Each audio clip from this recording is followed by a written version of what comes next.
first thing Elias Cade learned on HFY 9 was that silence could be loud, not the peaceful kind remembered from old. To Earth recordings, the kind with birds and distant waves, but a crushing, planetary stillness that pressed inward like a held breath that never released. The wind howled across the salt flats outside the research outpost, carrying powdered mineral dust that scraped against the armored walls like fingernails searching for entry. Beyond the windows, the world stretched endlessly in hues of rust, bone, and dying amber, broken only by the skeletal ribs of dead alien megafauna and the ruins of a civilization no one could name. Elias stood alone in the observation chamber, watching lightning flicker across the far horizons low. Distant arcs of violet energy crawling through the clouds, each flash briefly illuminated the massive alien spires rising from the plains, like the ribs of a buried god. He was not supposed to be alone here, but everyone else was gone. His suit hummed softly around him, regulating pressure and oxygen, its HUD blinking with system alerts he had learned to ignore. The outpost was running on emergency power. Most of the habitat modules had depressurized months ago. The Kumare had been silent for 412 days. Elias kept it running anyway, because if he stopped listening, then it would truly be over. Behind him, soft footfalls echoed through the corridor. He didn't turn. He didn't need to. She was the only other thing left alive in this graveyard of a world. Her name at least the one she had given him was Celerity. Always wore the mask. It was a smooth, featureless faceplate of matte black alloy, seamless and opaque, except for two faint silver lenses where eyes should have been. No scratches. Nowhere. Perfect, as if it regenerated itself.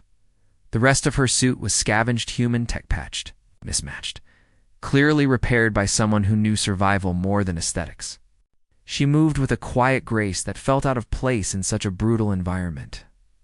"Storm's coming," she said softly. Her voice was warm. Too warm for a dead planet. Elias nodded. They always are. Stood together at the window, watching the violet lightning crawl across the sky. HFY 9 had once been a human research colony.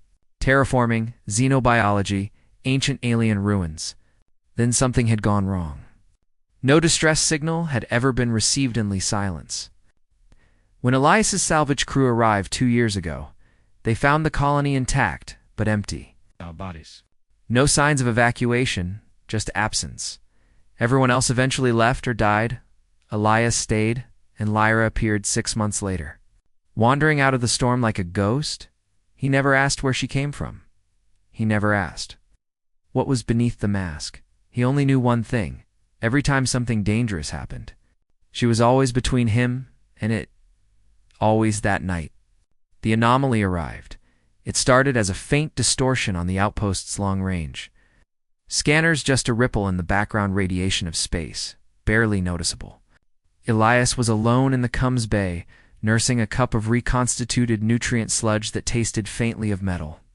When the alarm chimed, he leaned forward, squinting at the holographic display.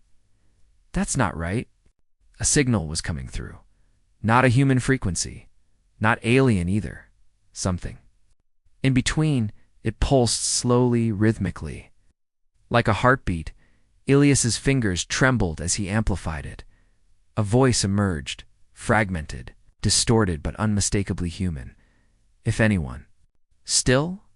Alive? The Ark? Beneath the ruins. Don't trust the transmission cut off. The room fell silent again. Save for the hum of dying machinery, Elias stared at the empty air, where the hologram had been.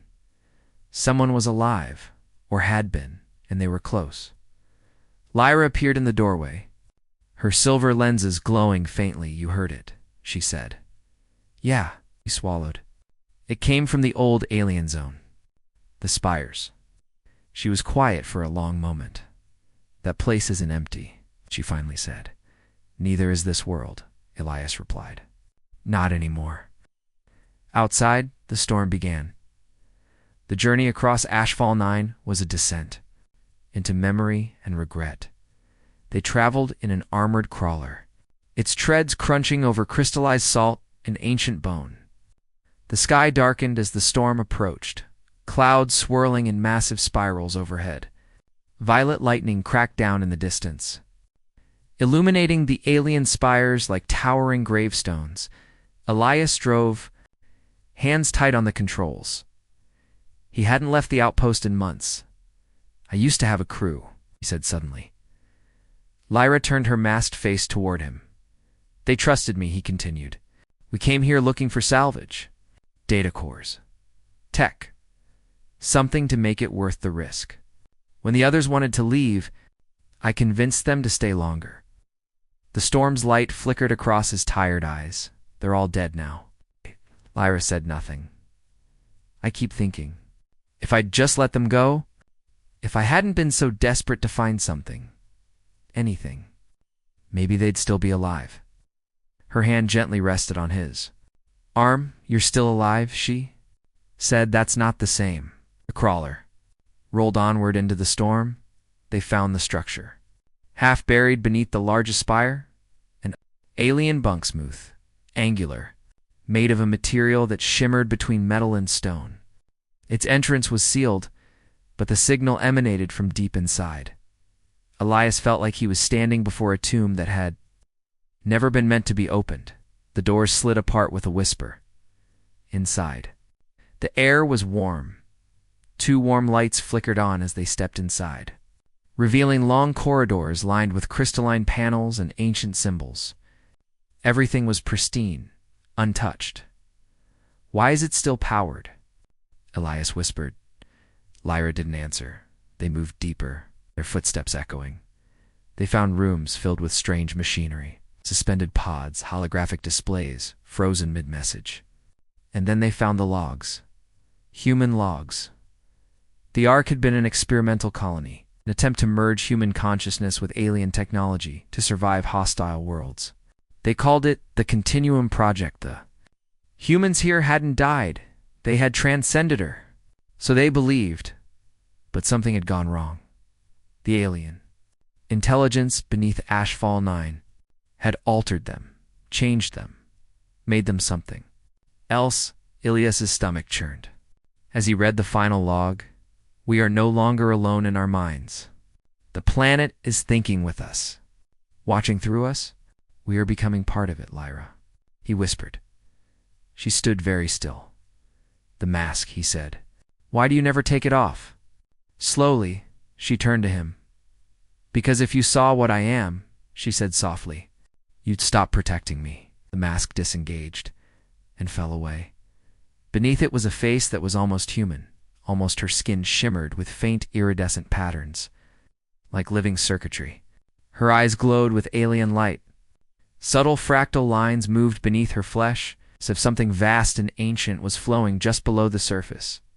She was beautiful and terrifying. I was one of them. The continuum. I escaped. I didn't want to lose myself. Leah stepped forward anyway. "You didn't lose yourself," he said. "You saved me. You protected me. That's who you are." Outside, the storm raged. Inside, something ancient listened. The alien intelligence awakened. It offered Elias a choice. Join Lyra. Become something more. Never be alone again, or remain human. And eventually die.